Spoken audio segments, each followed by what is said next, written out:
continuamos este interesante viaje por la arquitectura y el patrimonio histórico de Bucaramanga en compañía de Antonio José Díaz Ardila, arquitecto. Bueno, hay muchas obras, independientes de las que hemos hablado ya en el programa, como la famosa Casa del Diablo, el Teatro Coliseo Peralta, bueno, y alguna que me mencionaba usted que es súper importante en el Parque Antonia Santos. ¿Qué va a pasar con todas estas obras? ¿Quedan en manos de particulares? ¿Se van a restaurar? ¿Usted qué conocimiento tiene? Y hablemos de algunas, por ejemplo, el Coliseo Peralta.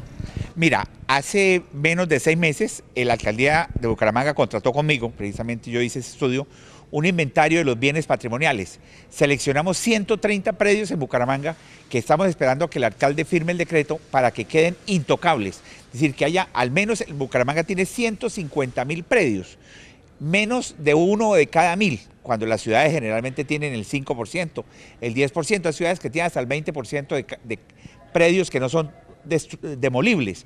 Bucaramanga estamos pensando que comencemos al menos uno de cada 1000, coger 150 predios y mantenerlos. Durante ese inventario nos han demolido 6. Cuando la gente sabe que vamos a inventariarlos, entonces los demuele para poder hacer la especulación de la plusvalía urbana, que eso es gravísimo. Esperamos de que el alcalde firme ese decreto y podamos garantizarle a Bucaramanga que vamos a tener al menos 120 inmuebles que van a ser preservados para que los hijos de ustedes y los nietos de ustedes y los bisnietos de ustedes puedan recordar la historia de Bucaramanga. Pero no es la historia del siglo XIX, es la del siglo XVIII, XIX, XX y la que estamos construyendo, porque en esos bienes patrimoniales hay casas que son construidas recientemente o edificios que estamos ahorita haciendo, como el edificio Coilebrija o como muchos edificios modernos que estamos preservándolo porque consideramos que son la imagen de la ciudad. La ciudad debe tener unos elementos que perduren.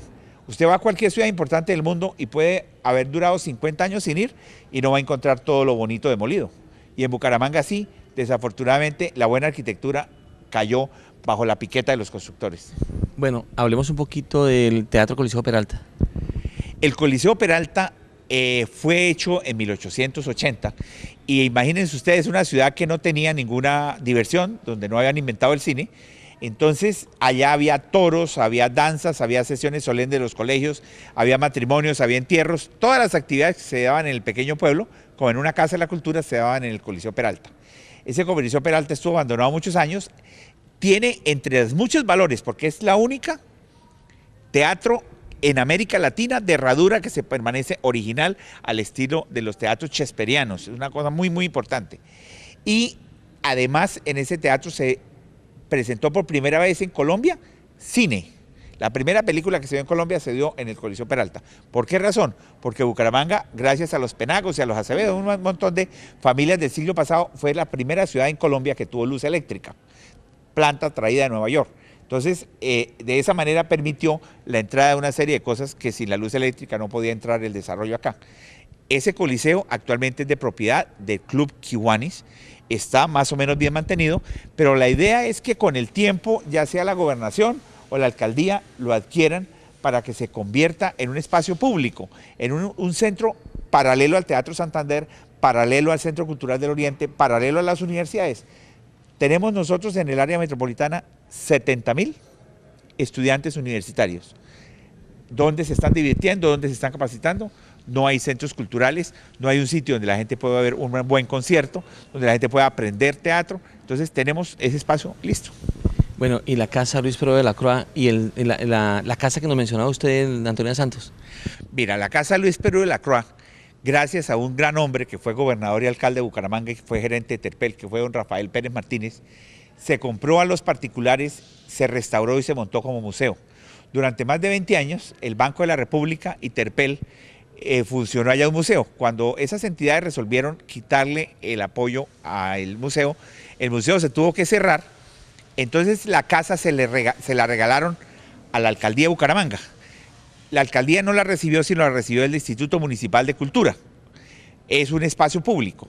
Sin embargo, cuando se incendió la alcaldía de Bucaramanga, el alcalde tomó la decisión de arrasar con todo lo cultural que había en esa casa para trasladar su oficina y la de algunos secretarios que habían quedado en la calle, no tenían dónde despachar, y durante casi 10 años, 15 años, 12 años, funcionó como despacho de la alcaldía y del Consejo Municipal. En ese momento está desocupada. Está muy deteriorada porque lógicamente cuando una casa se llena de oficinas públicas con mucho volumen de acceso, se deteriora, la casa está un poco deteriorada. Hay un convenio no ratificado entre la alcaldía y la UIS para que funcione allá un centro cultural, pero eso todavía está en el aire.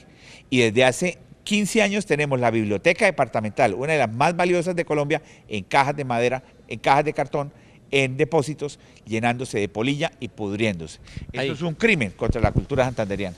¿Y la casa del Parque Antonio Santos? Esa es una casa, en Bucaramanga hubo una migración de alemanes en el siglo XIX, y entre ellos estaban los Streifford, los Haspier, bueno, muchos. Ese era el señor Wesser. El señor Wesser construyó su casa en 1920 y seguramente como buen alemán trajo los baldocines de Alemania, y los baldocines tienen esvásticas nazis. Todavía se mantienen impecables y es un elemento muy bonito, muy original, porque yo creo que pocas casas en el mundo se mantienen todavía con el piso de esvásticas nazis, cuando ese símbolo en muchas partes está prohibido y a la gente no le gusta, pero de todas maneras representa un hito en la historia de la ciudad. Don Hernando Pardo, fallecido hace 6 meses, escribió un libro sobre esa casa, y él fue, como presidente de la Liga contra el Cáncer, el gran defensor de esa casa, que está impecable, con unos trabajos de madera originales, bellísima, y vale la pena que la gente la visite, en el costado oriental del Parque Antonio Santos. ¿Y la entrada libre? Pues como son las oficinas de la lucha contra el cáncer, se puede pedir permiso y entrar uno como quien entra a un consultorio o entra a una oficina. No es que sea un museo, es las oficinas de la lucha contra el cáncer, que es una entidad benemérita a la cual pues sí es gratis la entrada, pero dejen de pronto un abono de apoyo, porque alguna vez nos va a dar cáncer de pronto, ¿no? Entonces vamos a necesitar de ellos. Bueno, ese estudio que usted hizo de los bienes inmateriales de Bucaramanga, ¿a cuántos se eleva? Es decir, ¿a cuántos predios hay? Se inventariaron 160 predios. ¿Que están en manos de privados? No, hay de todo, hay desde la alcaldía, la gobernación, hay muchas iglesias, hay conventos, hay seminarios, hay instituciones, hay fincas y hay casas particulares, hay edificios multifamiliares, hay desde el siglo XVIII, siglo XIX, siglo XX y algunos construidos en ese siglo. La idea es que con esos 110, 150 inmuebles dejemos una representación de lo más valioso de la arquitectura. Ahora, en esos inventarios es como la frase de los locos, ni son todos los que están, ni están todos los que son, porque esa es la opinión que nosotros hicimos socializando el tema con las universidades, con los gremios y todo, pero otra persona puede decir, oiga, ¿por qué dejaron tal casa por fuera? Incluyámosla. O al contrario, hagamos un estudio porque tal casa no vale la pena dejarla en la lista. Si la declaran así, patrimonio inmaterial, ¿no se puede vender, no se puede hacer nada? No, sí se puede vender y se puede comprar y se puede hacer todo, lo que no se puede es demoler. Usted puede seguir, y qué hermoso comprar una casa como la de la Liga contra el Cáncer y hacer una institución, o que como funciona allá, la misma Acción Católica que funciona en otra bellísima, hay conventos, hay iglesias, entonces hay muchas construcciones que son instituciones. Los particulares las pueden reutilizar como comercio. En Bogotá uno ve, hay un gran centro comercial en Bogotá que se llama Hacienda Santa Bárbara, que es la finca de Santa Bárbara. Y la caja se mantiene, pero con almacenes, hay sótanos de parqueadero, respetando la edificación. Entonces es compatible. Ahorita en Bogotá hubo una gran polémica también por la Villa del Aira, que era la familia de los Nieto, la casa de la familia Nieto Caballero en principios de siglo, que también se volvió un centro comercial y las cosas se pueden reutilizar. Lo que pasa es que se preserva la imagen del bien. Uno que nos quedó por fuera fue el Club de Comercio, ¿no? El Club de Comercio fue el primer concurso arquitectónico que se hizo en Bucaramanga en 1921 y el Club del Comercio es el club más antiguo de Colombia, es de 1873, o sea va a cumplir ya 130 años.